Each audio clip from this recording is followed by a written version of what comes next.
नमस्कार, परभणी न्यूज मध्ये आपलं स्वागत करतो। मी दिलीप बनकर। पाहूया आजच्या ठळक घडामोडी। योग निसर्गोपचार दैनंदिन जीवनशैली झाली पाहिजे। कुलगुरू डॉक्टर इंद्रमणी। परभणी 22 जानेवारी 2023 रोजी परभणी शहरातील सूर्या फाउंडेशन अंतर्गत इंटरनॅशनल नॅचरोपॅथी ऑर्गनायझेशन परभणी शाखेच्या वतीने एक दिवसीय योग निसर्गोपचार शिबिराचे आयोजन करण्यात आले होते। दिनांक 22/10/2023 रोजी PD Jain homeopathic medical college Parbhani येथे सकाळी 11 ते 5 वाजेपर्यंत चालणाऱ्या शिबिरास निरामय आरोग्य निरोगी जीवन आणि ॲलोपॅथी बाय या विषयावर डॉक्टर सुरेश गरड यांनी प्रोजेक्टसह मार्गदर्शन केले। योग आहार व दिनचर्या, योग आणि रोग निवारण या विषयावर रोग तज्ञ मनोज लोणकर यांनी योग्य प्रात्यक्षिक मार्गदर्शन केले। कार्यक्रम प्रसंगी हास्य सम्राट सिद्धार्थ खिल्लार यांनी उपस्थितांना हसून प्रचंड मनोरंजन केले। सुरुवातीला कुलगुरू डॉक्टर इंद्रमणी यांनी शिबिराचे दीप प्रज्वलन करून उद्घाटन केले। उद्घाटन कार्यक्रमाप्रसंगी प्रमुख पाहुणे म्हणून डॉक्टर सुरेश गरड, मनोज लोणकर, जिल्हा सह आयुष अधिकारी doctor Amit Borgaonkar, PD Jain homeopathic महाविद्यालयाचे प्राचार्य डॉक्टर विजय दाभाडे, मराठवाडा इंटरनॅशनल नॅचरोपॅथी ऑर्गनायझेशनचे अध्यक्ष डॉक्टर शकील शेख, जिल्हाध्यक्ष डॉक्टर सुनील जाधव उपस्थित होते। कार्यक्रमाच्या अध्यक्षस्थानी डॉक्टर विजय दाभाडे होते, तर प्रस्तावना डॉक्टर सुनील जाधव यांनी केली। सूत्रसंचालन डॉक्टर सिद्धार्थ पैठण यांनी केले। आभार भास्कर कराळेकर यांनी मानले। समारोपीय कार्यक्रमाच्या अध्यक्षस्थानी डॉक्टर सुधीर येळमळ, तर प्रमुख पाहुणे म्हणून डॉक्टर प्रसाद चक्रवर्ती, डॉक्टर अश्विनी देशपांडे होते। कार्यक्रमाचे सूत्रसंचालन डॉक्टर सुनील जाधव यांनी केले। आभार वर्षा जाधव यांनी मानले। शिबिरात 190 प्रतिनिधींनी सहभाग नोंदवला। चहाला पर्याय, निसर्गोपचार काढा, केळी, सरपंच, चिकू, फलाहार, मोड आलेले कडधान्य असे मेथी, चवळी, हरभरे, मटकी, वाटण इत्यादी अल्पाहार म्हणून देण्यात आले। सर्व सहभागी प्रतिनिधीला सहभागी प्रमाणपत्र देण्यात आले। कार्यक्रम यशस्वी करण्यासाठी विद्या धापसे, एनआय काळे, सहादू ठोंबरे, दिलीप बनकर, वर्षा जाधव, प्रशांत वाटुरे, रमेश घनगाव, मनीषा सातव, कृष्णा गायकवाड, स्वप्नील जाधव, डॉक्टर अकबर शेख, पंचांगे, सरफराज, कोमल खरात आदींनी परिश्रम घेतले। प्रश्नाचं उत्तर कुणालाच नहीं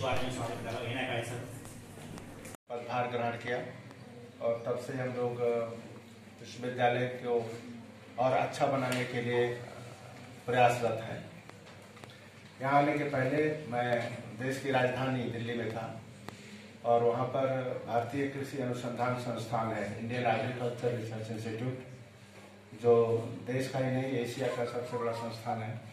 तो वहाँ पर मैं बहुत लंबे समय तक सेवा दिया और साइंटिस्ट के रूप में, वैज्ञानिक के रूप में, प्रोफेसर के रूप में, और शिक्षा मैनेजमेंट के लिए डायरेक्टर रिसर्च था वहाँ पे।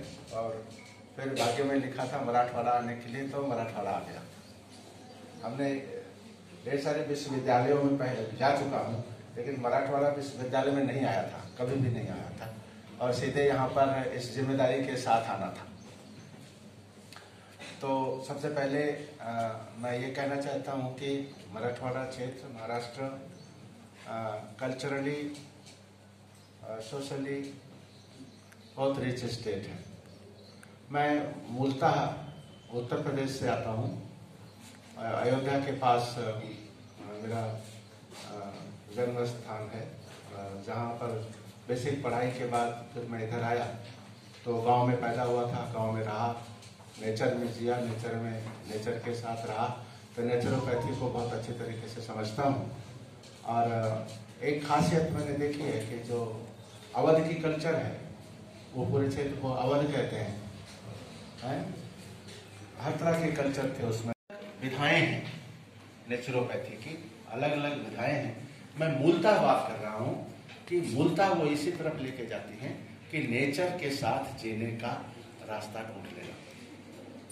यही नेचुरोपैथी किस तरीके से ये आपको फायदा कर रहा है, और ये जब उसके फायदे पता चलेंगे तब उसको, नहीं तो अभी भी भ्रांतियां हैं कि योगा तो कोई धार्मिक चीज है या कोई कल्चरल चीज है, कोई रिचुअल है। साइंस है, आपको साइंस के पार्ट में बताना है कि कैसे जो है ये साइंस काम करती है, और पर्टिकुलरली जो चीज आपको खेल खेल करके नहीं हो पाती। मैं एक मेजर डिफरेंस बता रहा हूं आपके। इंटरनल ऑर्गन्स जितने हैं आपके, जिनके वाइटल ऑर्गन्स के मैंने नाम लिया, जीवन के लिए वो जरूरी है। आपका चेहरा थोड़ा गोरा काला रहेगा, कोई फर्क नहीं। काफी समय तक रहा, फिर राम राज्य के रूप में जाना ही जाता है अवध क्षेत्र को। तो वहाँ की जो कल्चर है, वो तो मराठवाड़ा और महाराष्ट्र के कल्चर है, दोनों में बहुत समानता है।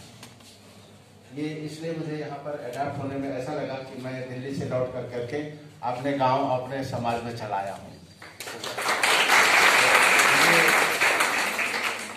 मिक्स होने में, लोगों से बात करने में, लोगों के दिल में जगह लेने में, लोगों को अपने दिल में जगह लेने में टाइम नहीं लगा। बहुत क्विकली मैं जो है ना एडजस्ट हुआ यहाँ, और अपना सारा प्रयास है कि कैसे अच्छा से अच्छा एक जो विश्वविद्यालय ये जो है, इसका मूल स्थापना देखें तो 1918 में कपास संशोधन केंद्र से हुई थी। 1918 में, 100 साल से ज़्यादा हो गए। और ये पूरा मराठवाड़ा की कल्चर, थोड़ा आपको पता है कि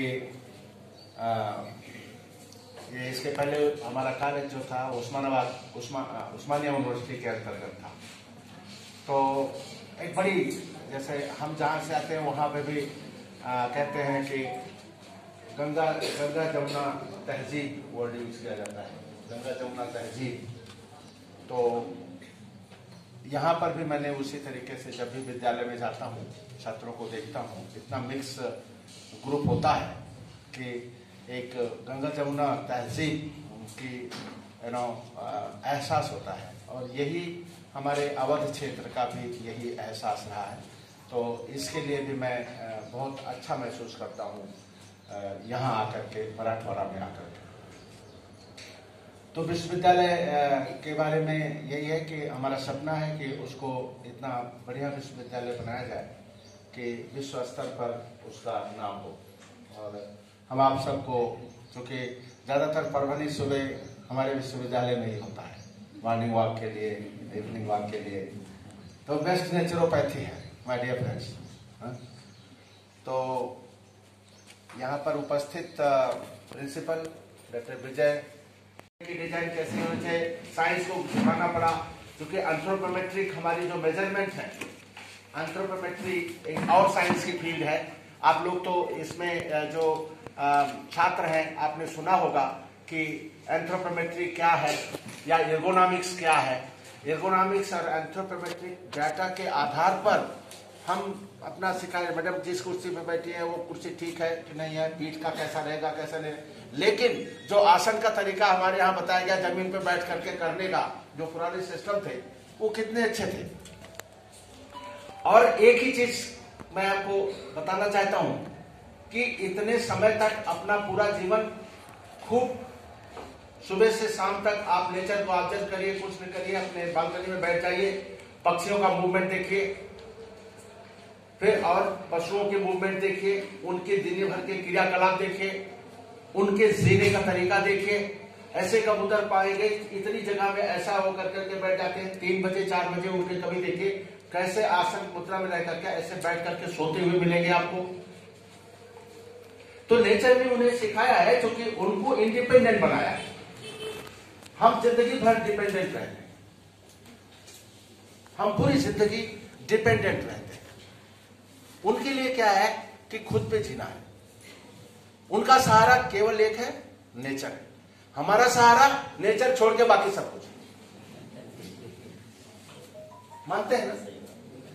तो जो ये सूर्या फाउंडेशन है और उसके जो मैनेजमेंट के लोग हैं, मैंने देखा दिल्ली में भी इनकी शाखा है, पश्चिम बिहार में, और जाता हूँ वहाँ पर करता हूँ। नेचुरोपैथी पर मैं अपना फीलिंग यही दूंगा कि ये आज की आवश्यकता है। हम बहुत फैब्रिकेटेड लाइफ जी लिए, और जितनी समस्याएं हैं वो सब हमारे बनावटी जीवन के कारण। नेचुरोपैथी का मतलब सिंपल से शब्द में मेरे हिसाब से नेचर के साथ रहना, उसी के पार्ट हैं। आप योगा ले लीजिए, कसरत ले लीजिए, दूसरी चीजें जो हम करते हैं, व्यायाम, योगा, सब नेचर के पार्ट है। आप जब आपको योगा टीचर आपके सिखाते हैं तो जितने आसनों के नाम रखे गए हैं आप देखेंगे वो किन के नाम पे रखे गए हैं? ज्यादातर आसन के नाम किस पे हैं? प्राणियों के। और ऐसे प्राणियों के वो रमेश, सुरेश और इम्तियाज और इनके नाम पे नहीं रखे गए हैं कोई भी। आप देखिए कहीं भी आप देखो ऐसे प्राणियों के नाम पे रखे गए हैं जिनका नेचर ही केयर करता है। उनके लिए ना जंगल में कोई डॉक्टर है, ना कोई एडवाइजर है, ना कोई जाकर के उनको शिक्षा दे रहा है, लेकिन नेचर ने उनको ऐसा सिखाया। उनके बैठने का तरीका, आसन में सारे आसन ऐसे हैं जिसमें नेचर में जो जीव जी रहे हैं बिना किसी बाहरी मेडिकल एड के और अपना पूरा लाइफ वो बिताते हैं और रोबस्ट हो जाते हैं। ठीक है ना, उनके नाम पर रखा गया। तो कहने का मतलब योगा का मतलब ही नेचर के साथ जीने का तरीका, बैठने का तरीका, उठने का तरीका, झुकने का तरीका, यही तो है योगा। आप मतलब एक सिंपल भाषा में क्या डिफाइन करें? एक ऐसे आसन है जो आपके जैसे प्राणियों के पोजेस के आधार पर, आसन का मतलब पोज से हमें उठने भी नहीं आता। नॉर्मल आदमी जो बदल गया ना, कुर्सियां बना लिया और फिर सोफे सेट बना लिया, फिर दूसरी चीजें बना लिया जीने की, वो सारों शौकत से बाद में जुड़ गई। आपका सोफा ऊंचा है, मेरा सोफा नीचा है, आपकी कुर्सी ऐसी है, मेरी कुर्सी वैसी है। बाद में साइंस की जरूरत पड़ी। एर्गोनॉमिक्स हमारी एक साइंस की फील्ड है जिसके आधार पर वो डिजाइन करने लगे कि कुर्सी की डिजाइन। आणि याचबरोबर हे बातमीपत्र संपलं। पुन्हा भेटूया पुढील बातमीपत्रात। शहरातील ताज्या घडामोडी जाणून घेण्यासाठी पाहत राहा परभणी न्यूज।